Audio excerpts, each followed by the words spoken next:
Sherlock Holmes and the Australian by Ben Stevens. It was a wet and bitterly cold evening, London shrouded in a thick grey fog which lay upon it like some gigantic leech. Sherlock Holmes stood staring out of the window at the December darkness, the lamp on one small table casting his keen features into profile. He'd recently been scratching at his violin. I say scratching, for while he is a most excellent and accomplished musician, still he is prone to using his instrument to create the most discordant and generally irritating caterwauling when that famously agile brain of his is not being sufficiently engaged. In a word, Holmes was bored. Most people, myself included, would have been more than content to spend such a winter's evening sitting in a comfy chair by the fire, reading a newspaper or book, and with a glass of something strong and comforting close at hand. But not Holmes. As he stared down into the gaslit street, I knew that he was wondering what crimes, what villainy was taking place right at this very moment, and, moreover, whether one of these crimes might just serve to engage his wits, staving off his terrible boredom and thus removing the threat, if still only temporarily, that he might resort to the dreaded cocaine once more. "I wish you wouldn't do that, Watson!" cried my friend suddenly, as I turned the page of the newspaper. "I am truly sorry, Holmes," I returned, just a trifle indignantly, "if I've somehow offended you by trying to quietly read this copy of the Times." No, snapped Holmes, who was still standing looking out the window. "It is that little sniff you give every time you turn the page. This is the 7th time you have done so, within the space of no more than 5 minutes. Truly, Watson, it is quite intolerable." "I had not even any idea that I gave such a sniff," I declared, putting down the paper and starting to raise myself out of the comfy armchair. Maybe it would be better if, despite the somewhat inclement evening, I ventured out, so to put in a rare appearance at my club. "I beg of you to do no such thing," said Holmes, his tone at once somewhat softer, indeed almost contrite. "And I apologise without reservation for my recent and wholly unjustified scolding of your subconscious sniffing habit.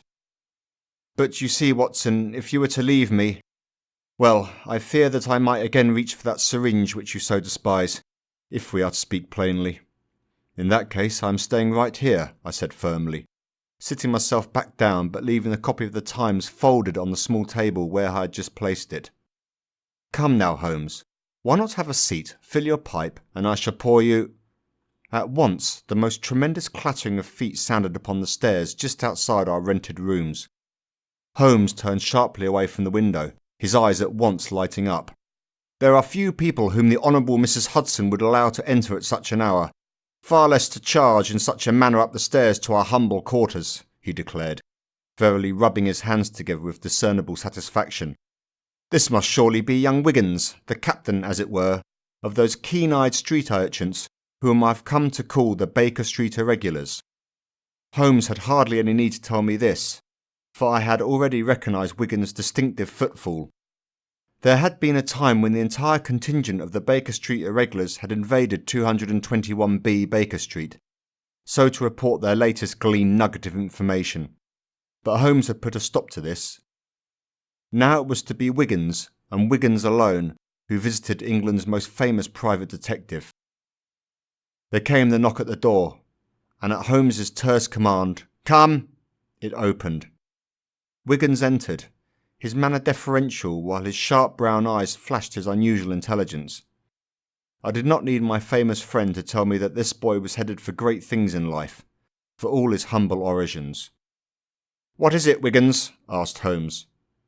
"Well, sir, I'm walking along Habit's Lane in the vicinity of Oxford Circus, a bit of a winding, narrow place is Habit's Lane, packed full with buildings, which for all the grandness nearby is not really the sort of place where a gent wants to venture after dark." "Thank you, Wiggins.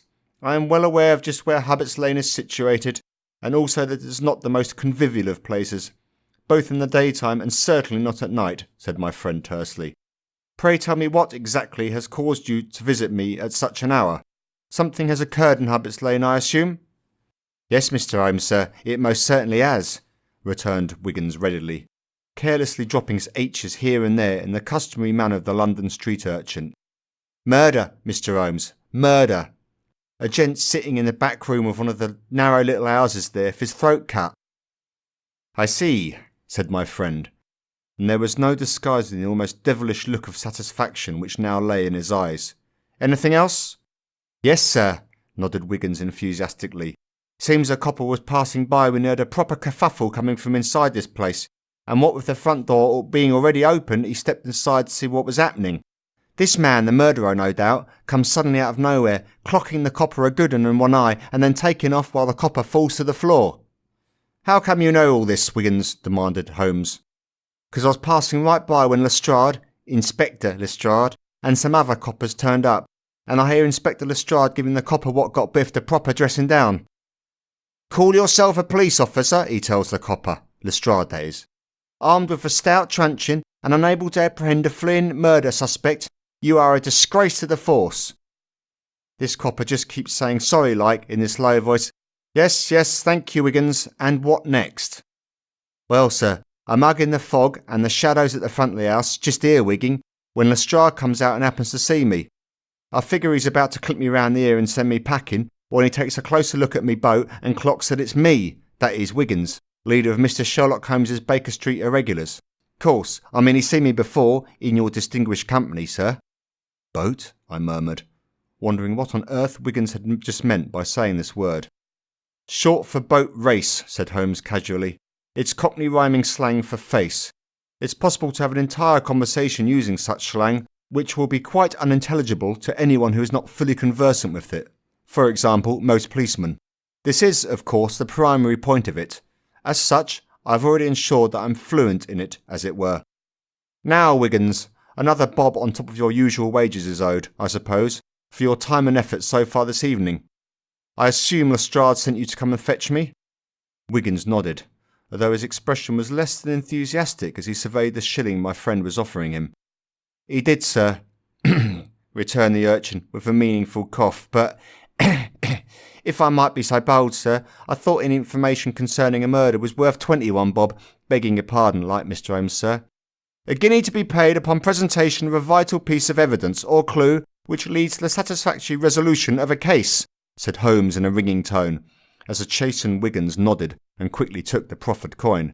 "So far you have given me nothing more than an address to visit and a bare-bones outlining of the events which recently occurred there. But still I am most grateful, Wiggins. Now run along and see if you and the rest of the Baker Street irregulars can find anything else this chilly night has to offer of interest." With a quick bow, Wiggins shot back out of the door. "Come, Watson," said my friend, fetching our coats and hats from the stand. "Hubbart's Lane is no more than a brisk 15-minute stroll from here. We shall not even have need of a hansom." This address transpired to be as dingy and generally unprepossessing as I had imagined. Basically a winding alleyway, with narrow, crumbling buildings packed tightly on either side. Holmes walked confidently beside me, swinging his lead-topped cane, as here and there sinister figures hugged the foggy darkness, a low lamp or candle shining behind one filthy window as a baby wailed. It was not hard to see which house we wanted. A policeman was standing outside, and it was a little bit more brightly lit than the others. The policeman fairly jumped to attention as Holmes and I emerged out of the darkness, and readily directed us inside, along a narrow, evil-smelling passageway to the room at the back, a fire blazing in its hearth. There was Lestrade, still scolding the wretched-looking policeman whom, I assumed, was the one who had been assaulted by the fleeing killer. Yes, one eye was already growing purple and swollen beneath the helmet, and he had the fully cowed expression of a man who had not only recently been struck hard with a clenched fist, but who was also now being berated by his superior. "Ah, Holmes," greeted Lestrade, as the harangued policeman briefly appeared surprised by this mentioning of my friend's name, before lapsing back into his wretchedness. "I've kept this so-called police officer here. What did you say your name was, lad?" began Lestrade. "Jones, sir," muttered the policeman miserably, although being a burly man who I judged to be somewhere in his late 40s, with a somewhat swarthy, weather-beaten complexion, he was hardly any lad. "Jones," repeated Lestrade, managing to make that simple name sound as though it was something beneath him. "I've kept Jones here long enough for you to hear what he has to say. I was hoping you'd visit here, Mr. Holmes, after I discovered one of those urchins of yours lurking around outside. I recognised his face anyway." "So young Wiggins has already informed me," returned Holmes. You have also left the corpse here, sitting in the chair close by the fire for me to have a look at, I presume?" "That is correct, Holmes," nodded the inspector, as my friend moved closer to the body sitting in the old green chair, the fabric torn and with all the stuffing spilling out here and there. "Everything has been left exactly as it was found, for you to make your examination. The throat severed with some sort of sharp-bladed instrument. One presumes the very same knife that is currently lying there upon the floor," murmured my friend. "As I say, everything has been left exactly as it was found," repeated Lestrade. "I know your methods well enough by now." "Yes, the blade of this knife is much stained with blood," continued Holmes, taking no notice of the inspector's interjection. "And also a great deal of blood down the front of the victim's clothing, on the chair and some on the wooden floor. He would have bled out and thus died very quickly. And yet you say you heard him cry out?" With this last question, Holmes turned sharply to face the policeman. "I never said I heard anyone cry out, sir," returned the officer defensively. "Just said I was passing and saw that the front door was open and what sounded like a fight or some sort of row coming from inside. I entered and was just making my way along that corridor when something smashed me good and proper. If it was a man who hit me with just his fist, rather than with a cudgel or some sort of weapon, then he's got one of the hardest punches I've ever had to take, and I've taken a few, being 20 years on the force now, and never backing down from—" "Just answer Mr. Holmes's questions, Jones," snapped Lestrade. "It's quite all right, Lestrade," said my friend mildly. "And of course, officer, I remember now being told that you said you heard a disturbance taking place. You said nothing about any sort of cry. My error." "And then?" At this prompting, the policeman cast his eyes downward and shuffled his feet slightly in an obvious display of embarrassment. "I was knocked I was knocked a good one, sir. I've already said that much, and you can see the state of my eye for yourself. So if I'm to be truthful, I sort of collapsed and took a while getting my wits back together to even notice who I was and what I was doing again, if you follow." "I do follow," nodded Holmes sagely, the slight and somehow mysterious smile which had appeared at the policeman's near cursing now disappearing. "I am no stranger to the pugilistic arts, so I know as well as any man just what effect a good hard blow can have upon one's senses. But please continue." "Not much else to say, sir," declared the policeman a little tightly. Something in my friend's words had obviously irritated him, or maybe he was just exhausted. "Once I was able to stand again, I blew my whistle, and soon Inspector Lestrade here arrived." "I did so with 2 officers," began Lestrade, suddenly appearing even more vexed than he had before. "There is only one outside," noted Holmes. "Yes, I sent the other to fetch Peterson, who has his beat not any great distance away, and who has come to my attention recently for his intelligence and general diligence," continued Lestrade, and now he appeared just a little proud. "I fancy that I can spot a police officer who has the right qualities to become an actual detective, not like some I could mention." Here Lestrade looked pointedly at the officer with the black eye. "And so I wanted Peterson to be fetched here, to observe as I, and I hoped you, Mr. Holmes, worked the crime scene, to learn by observation, as it were." No sooner had Lestrade finished speaking than another officer came along the passage into this back room. He was panting slightly. "Ah, Walters," greeted Lestrade curtly. "You have managed to locate Peterson, I presume?" Walters shook his head. "No, sir," he began breathlessly. "I don't understand it. I know his beat as well as any officer, for I've walked it myself, but not a trace of Peterson can I find. Something must have pulled him off that beat, but I don't know what." "Never mind," said Lestrade, not quite keeping the irritation out of his voice. "I should have preferred for him to be here, but no doubt—" Whatever the inspector had been about to say went unvoiced, as he took sudden notice of the fact that Holmes was peering with unusual absorption into the fire. Then my friend dropped down to his knees, and producing his magnifying glass began a minute inspection of that decaying wooden floor. Here and there he crawled, glass held close to his right eye, his path taking him right up to where each one of us, Lestrade, the 2 policemen and myself, were standing, and all around that chair with the corpse still sitting within it. No, kindly remain exactly as you are," said Holmes sharply, when Lestrade went to take a step backwards, his feet and ankles seemingly arresting Holmes's progress. So the 4 of us remained absolutely still, exchanging quizzical looks as my friend spent the next few minutes in this particular manner. "Well, I believe there is nothing more to be learnt here," said my friend then. "Nothing more?" repeated Lestrade. "Then you have learnt something at least, Mr. Holmes?" Possibly. said my friend softly, his gaze now distant and that slight smile causing his thin lips to twitch. I wonder if you have a piece of paper and a pencil about your person, Inspector. But of course, returned Lestrade readily, tearing a sheet of paper from his notebook and handing this to Holmes together with the pencil. Holmes put this piece of paper against one wall and quickly wrote something upon it before handing the pencil back to Lestrade. The inspector stared quizzically at him, but asked no further questions. Jones, see Mr. Watson and Mr. Holmes out, lad. You're capable of doing this, at least, I trust. Really, Lestrade, I believe Officer Jones has suffered enough insult, to say nothing of injury, for one evening, rebuked my friend mildly. And then take yourself to the infirmary to get that eye looked at, added Lestrade, in a grudging display of sympathy. The policeman himself said nothing, merely escorting us back along the narrow, evil-smelling passageway to the front door. Then I watched in astonishment as Holmes quickly passed him the note he'd just written. Jones's mouth also gaped open in surprise, Holmes merely muttering, Do not try to deceive me, or run. I shall be waiting. Then we were back out in Hubbart's Lane, the fog lying all around. Turning up the collars of our coats, we walked hurriedly back to our flat in Baker Street. Once inside, We shall be shortly receiving a guest with a blackened eye. Kindly show him up, Mrs. Hudson, sang out Holmes, as we ascended the stairs to our quarters. Holmes deposited himself in an armchair and lit that evil-smelling pipe he is prone to smoking whenever something has succeeded in engaging his wits. Whatever is happening, Holmes? I asked, seating myself opposite him. At this precise moment in time, very little, snapped my friend.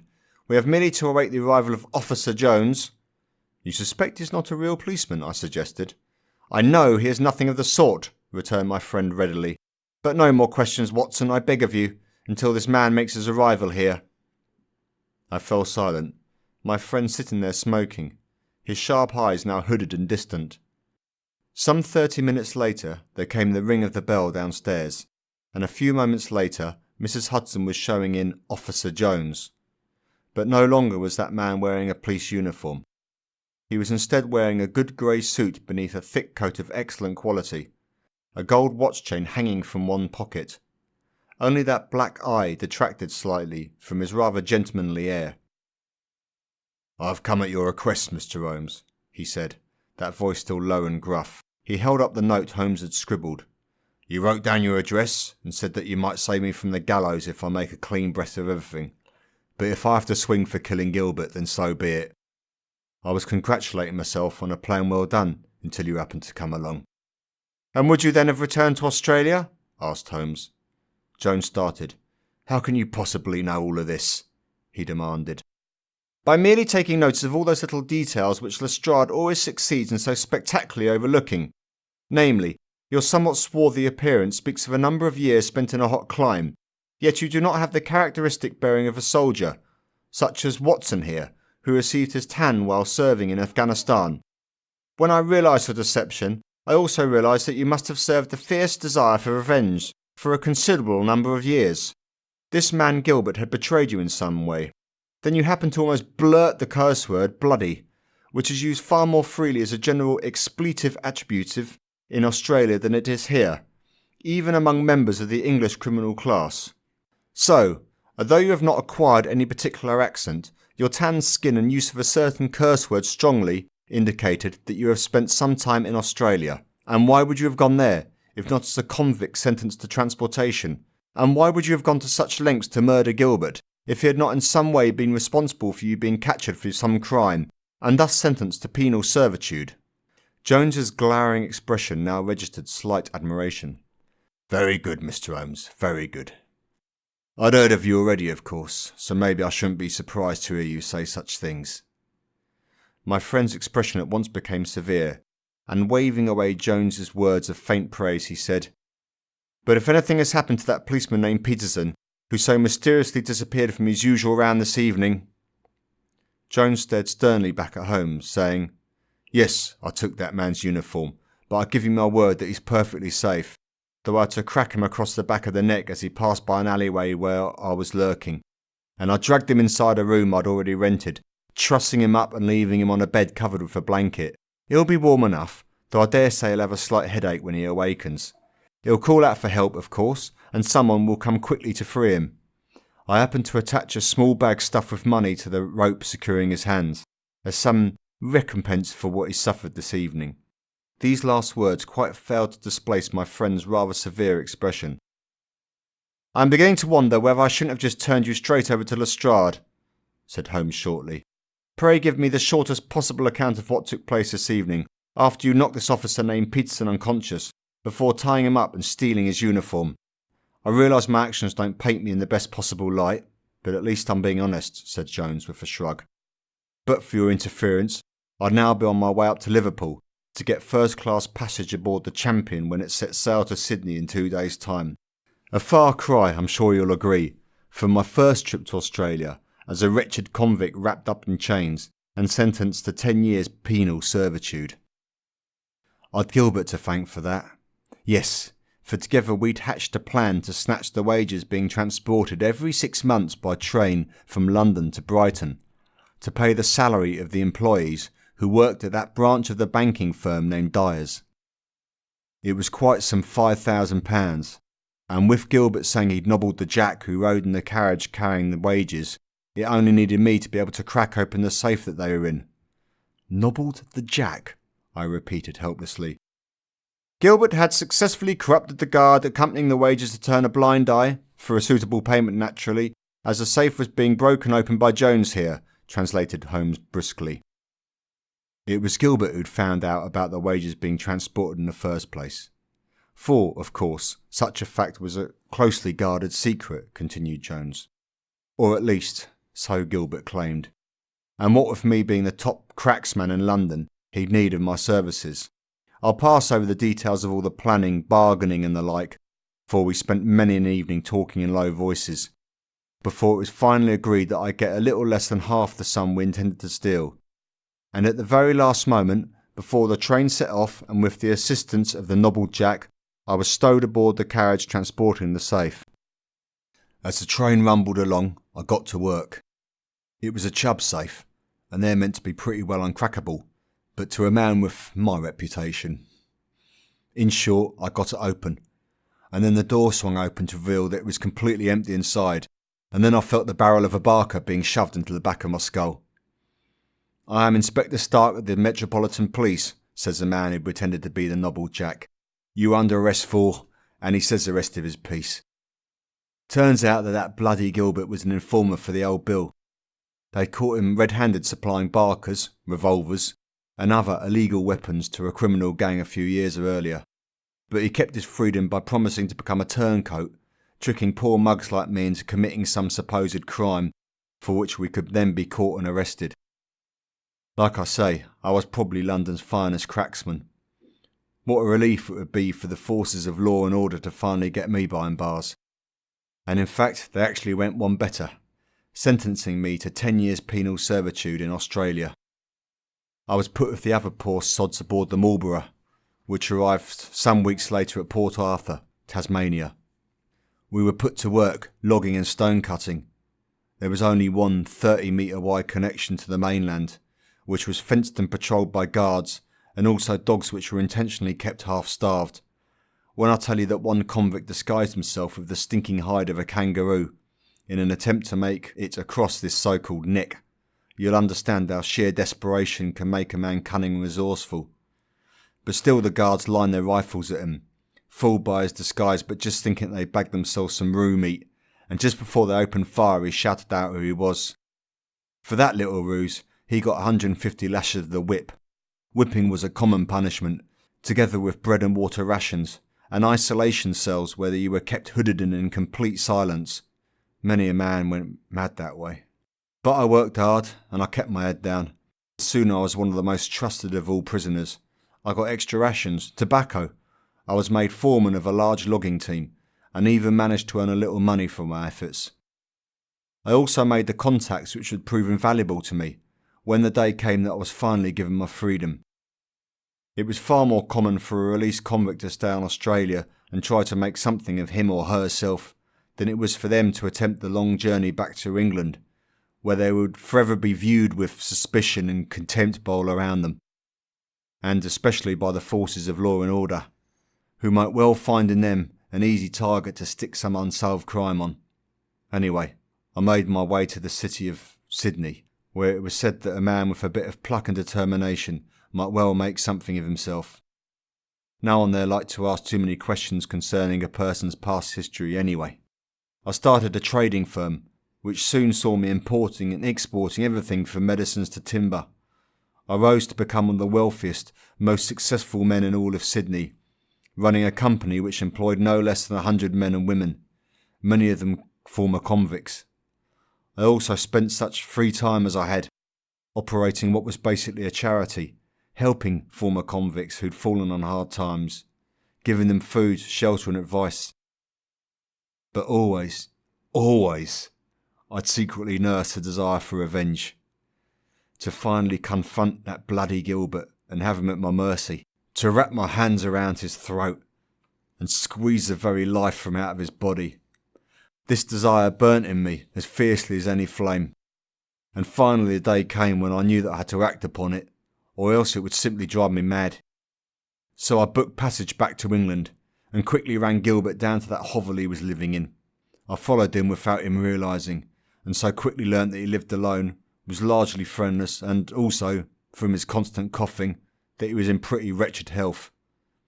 Had I delayed my trip by 1 or 2 more years even, I might finally have arrived back in London only to learn that Gilbert lay in some pauper's grave. But he was alive, now.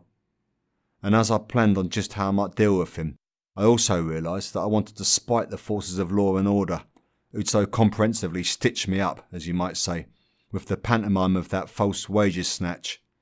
I'd commit the perfect crime, right under their noses, and get away with it. In fact, I'd do so wearing the very uniform of a policeman and using my very own name.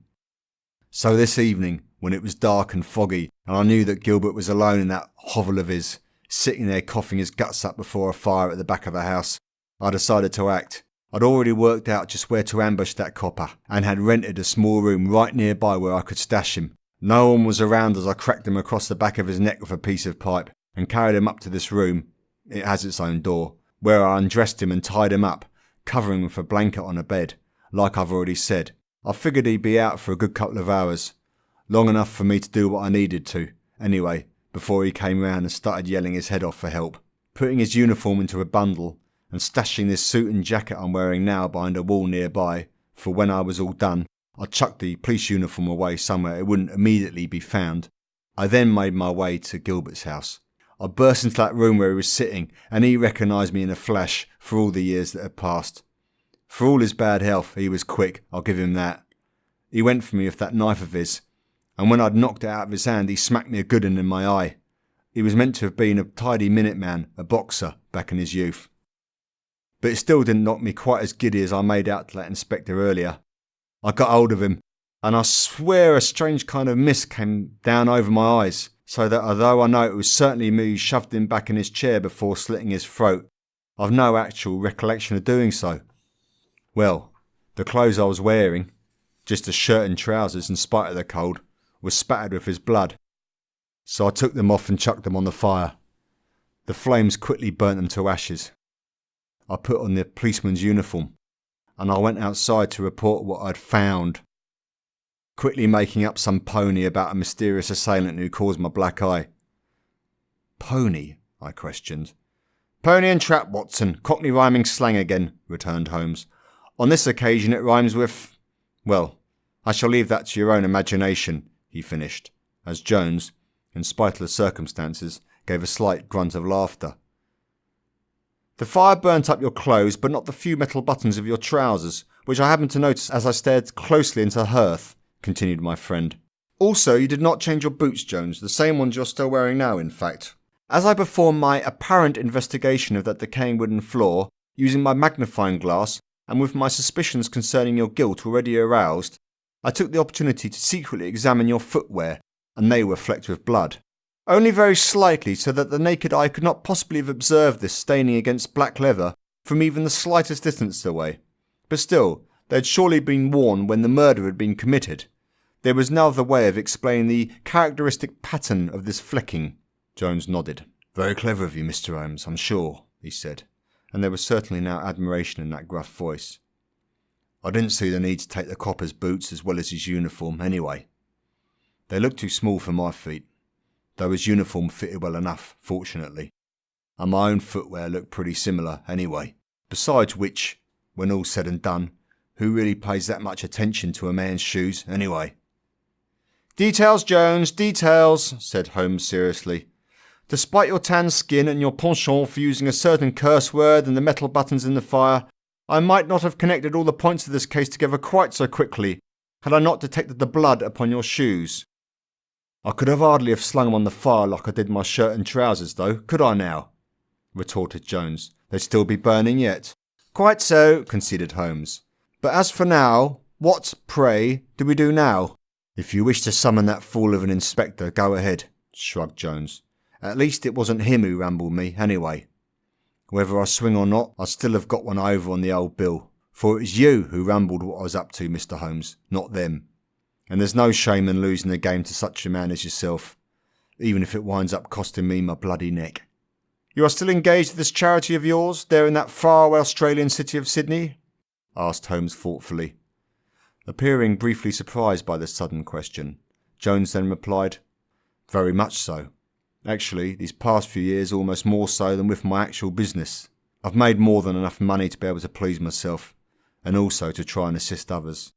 "And yet if I hand you over to Lestrade, you will certainly go to the gallows, and that will be that," continued Holmes in a musing tone. "What do you say, Watson?" "Technically speaking, a murder has of course been committed," I began thoughtfully. "And yet, had I been so gravely wronged by a supposed trusted associate, condemned, as it were, to the almost living death of transportation, I cannot honestly say that I would not seek to exact some sort of revenge.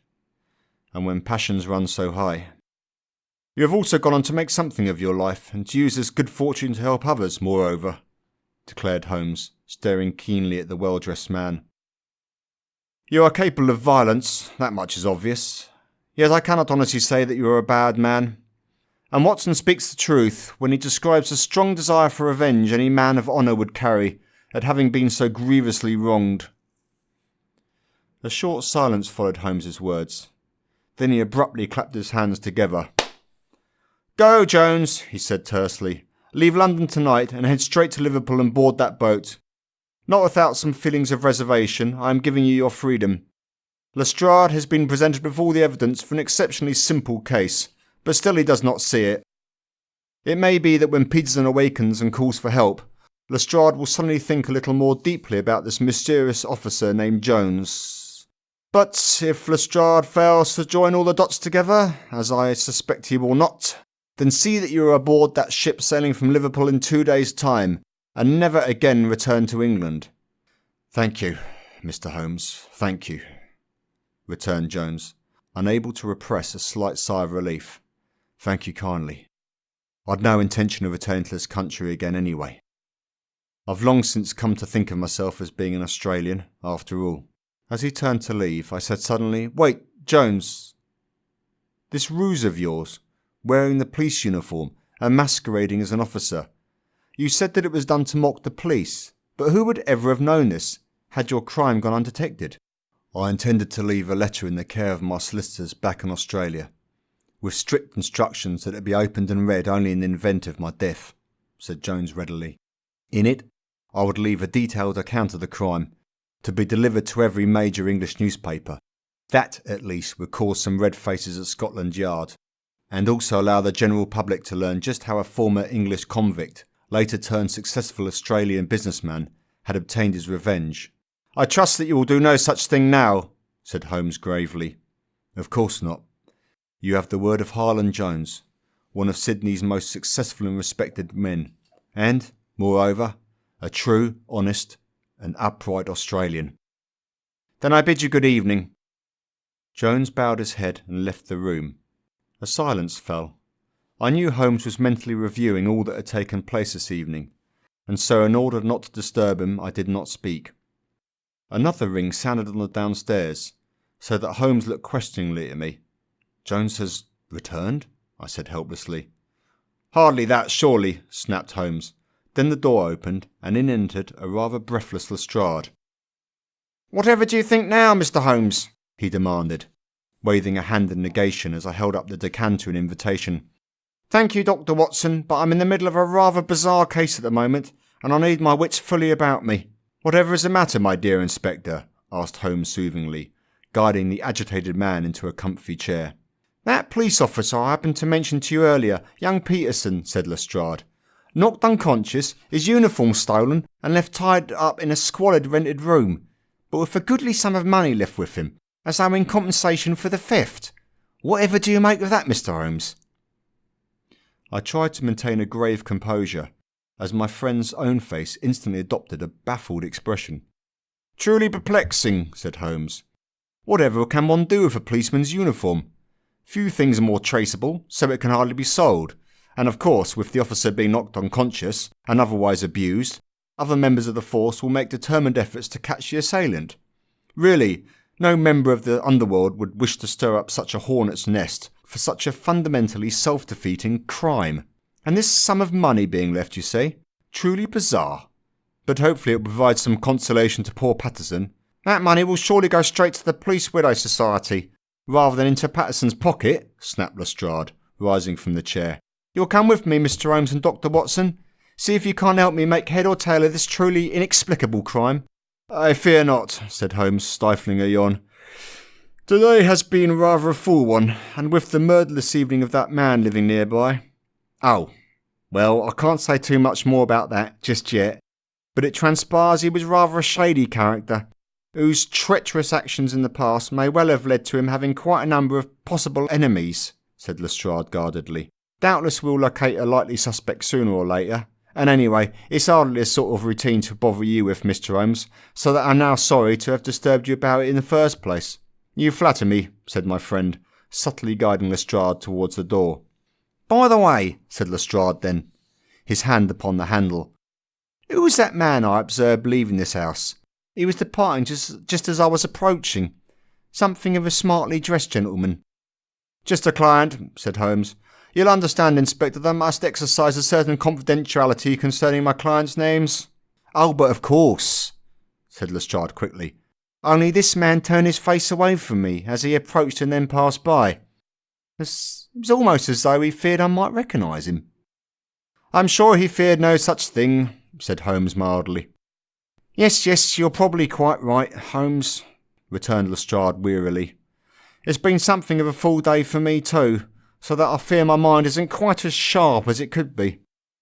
Good evening, Inspector Lestrade, said my friend. Good evening, Mr. Holmes. Dr. Watson, returned the inspector, with that leaving the room.